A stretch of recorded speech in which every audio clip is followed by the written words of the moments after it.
Have you ever ignored every red flag in a relationship because you were blinded by your feeling? I know I have. And today I'm sharing the story of how God saved me from a toxic, narcissistic relationship, a relationship that pulled me far away from him, and how he used that experience to bring me back into his presence. If you've ever struggled to trust God's signs, this is for you. So before we get into the story, let me explain where I was emotionally and spiritually when this happened. I wasn't in the best place, and after leaving a past relationship, I also left the church because I experienced what I call church hurt. The church I attended at the time didn't address the emotional and physical safety concerns I brought up in counseling. I felt like they were more concerned with keeping me and my daughter's father together than praying over us and ensuring the relationship was even healthy to begin with. So I left the church, and without realizing it, I left God too. So my overall faith in God never disappeared, but my faith in his involvement in my day-to-day life did. It kind of wavered. So I stopped bringing him into my intimate space. Whereas I used to be a youth leader, I was extremely motivated to go to church and to serve and to do all these things. When this happened, I just lost all that. And it was because I was placing all of my faith in the people in church, not necessarily in God. So because of that, I became disconnected, and that opened the door for me to step into one of the darkest seasons of my life. And that's when I met him. On paper, he seemed perfect. He gave me and my daughter a home when I needed it. It wasn't even about him staying with us. He gave me a home. It was one of his properties. He just gave it to us. He bought me cars. I think he bought me cars because in my previous relationship, we shared a car.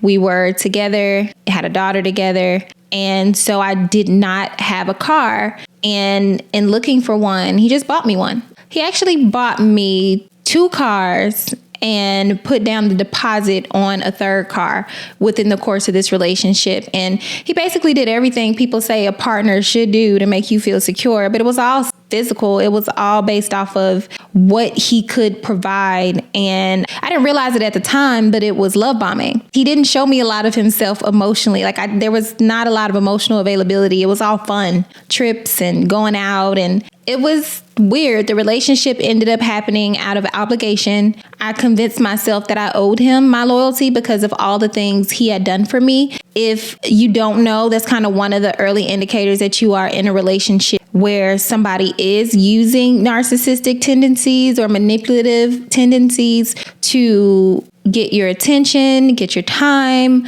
get something from you. And I literally ignored the fact that we were unequally yoked because I didn't have God in my life. So I didn't have anything. I didn't measure by that. It was more so about what I thought made sense, because here was this nice guy. At the time, there was nothing negative about him. There was just no testing of the fruit, but he didn't share my faith, and his values absolutely didn't align with mine. But at that time, I didn't think that mattered. So it didn't take long for the red flags to show. He was secretive, anxious, and constantly making up excuses for why he just couldn't be around. And mind you, he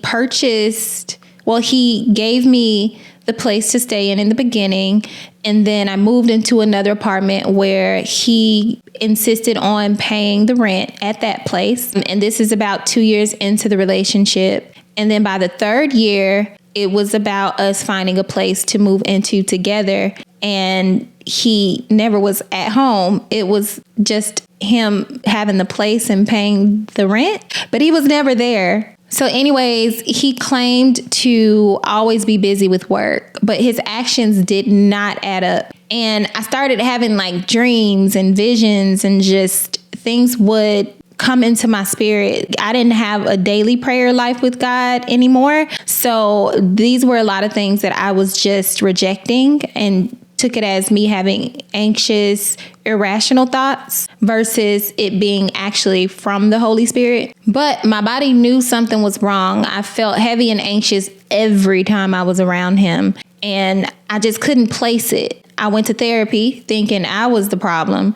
My therapist told me it wasn't anxiety, it was depression. And around that time, before I went to my therapist, I actually went to a doctor. That doctor gave me anxiety medication because I thought it was anxiety. So through the therapy and understanding what I actually had was depression, I had to get weaned off of the medication. And then I went into a deeper depression because of that, because the medicine that they gave me, it's kind of impossible to wean yourself off in a safe way. There's always going to be a risk because you have to take the pills yourself and lower the dosage. And if that pill were to burst in your stomach before your body was able to digest it, there's a possibility of dying. It was all so morbid. I tried to go from the daily dosage to like weekly doses. And then eventually I was like, I can't do this anymore. It was horrible. And then on top of this person coming in and out of my life, it was just so much happening. And I just went cold turkey. So in going to therapy, that couldn't even explain the heaviness I felt. All it did was give me tools.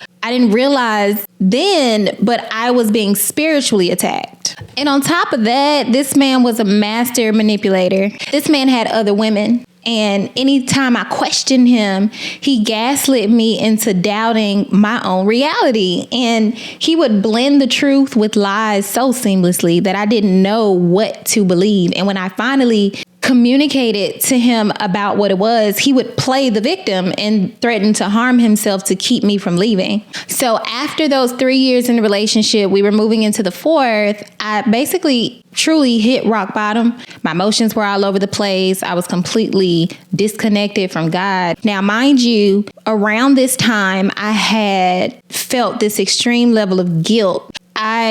So around this time, because I was having this deep, dark feeling and therapy and the medication wasn't helping, I went to the only thing I knew to go to, which was to God. And before I had the strength to ask him for anything, I repented for abandoning him and for not even communicating to him where I was, because there was a lot that I needed to talk to God about. Like I needed to talk to him about how I felt when I was in that church and I didn't feel like those people had my best interest at heart. Like I felt like they were operating in the spirit of religiosity. I talked to God about where my mind was. I repented for all of those things. And I asked God specifically to send me some type of lifeline, send me somebody who would connect me back to God. Because at that point I didn't have a church home because I left my previous church home. And I had a friend that I got connected to, and she invited me to church. I hadn't been to church in about 3 years at this point. Went to church, started to get back connected to God, started to receive the word that was in alignment with what it was I was going through, what I needed. Then I got that pit in my stomach. It was unlike anything that I could explain, just because it was something that I knew. It's like when you have that feeling that something is wrong and you could only talk to God about it. And so I asked God, I said, God, if this relationship isn't from you or for me, show me the truth and give me the strength to leave if necessary. Close the prayer out, thinking nothing of it. So over the course of that weekend, which was the next 3 days, God answered my prayer. That next day, he came home and he bathed, and he usually would bathe with an iPad in the shower with him. He would sit in the tub and the shower would run. This particular time, he didn't take his iPad, and I don't go through iPads. I don't do stuff like that. I had this prompting to go into the closet, look up, grab his iPad. Mind you, I didn't know it was there because it's typically not there. I opened it, something I would have never done before. And God led me directly to his Instagram messages. When I went to his Instagram messages, I immediately went to a chat he had open with his friend. His friend was asking him, why was he cheating on me? Because he had been communicating to his friend that he wanted things to work out with me. And in the same breath, he was sending his friend pictures of his newest supply. And for those of you not privy to narcissistic wording, supply is just another word for another woman or another person that a narcissistic partner would go out and seek or have in a triangulation. He went and showed his friend the woman. and he had screenshot her profile. I was able to find her on Instagram because I had her username. Before I reached out to her, I did confront him, and I had conversation with him that wasn't emotional at all. I asked him very specific, direct questions that I knew were from God, and I didn't feel like me because I would have been emotional, right? Like my feelings would have been hurt, but I was asking very clear, concise questions that had very clear and direct answers. And he gave me his answers. And then what happened next was I talked to her. He thought he had talked me out of communicating with her. And the truth unraveled as soon as I had that conversation with her.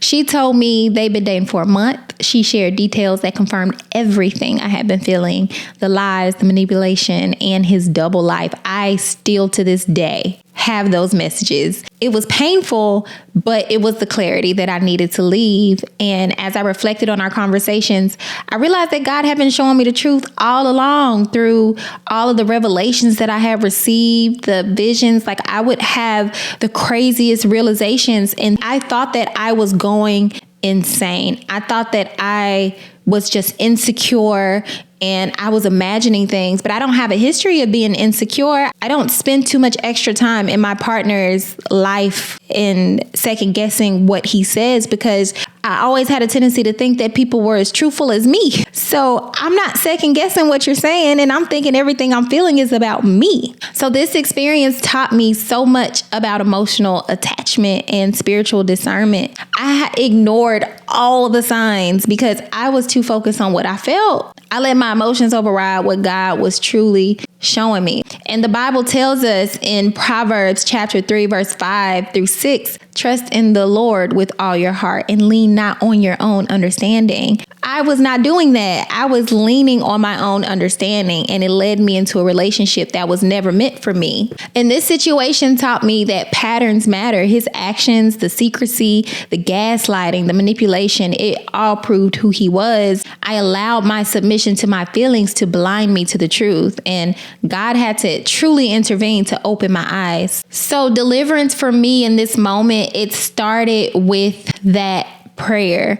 And it wasn't just a prayer for God to show me what I needed to see. It started with the prayer for me asking for forgiveness and asking God to please hear me. Not including God in my daily conversation and communications showed that I just lacked faith. And when I finally surrendered to God and asked him to reveal the truth to me, he wasted no time. Submit yourselves then to God, resist the devil, and he will flee from you. Come near to God and he will come near to you. That is what I did. I submitted to God and he showed me the truth. But deliverance didn't stop there. It is a process. I had to repent for putting my faith in man instead of him.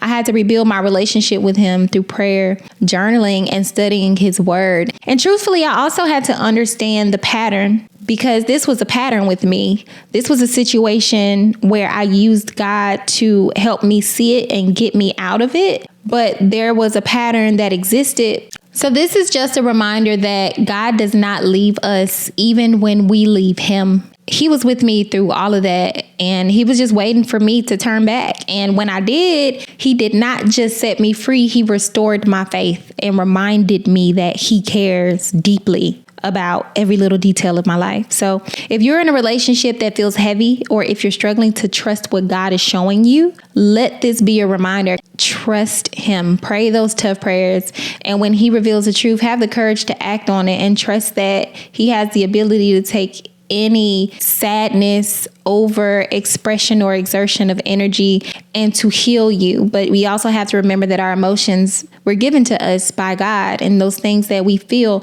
they're meant to teach us a very valuable lesson, as well as understanding the spiritual lesson.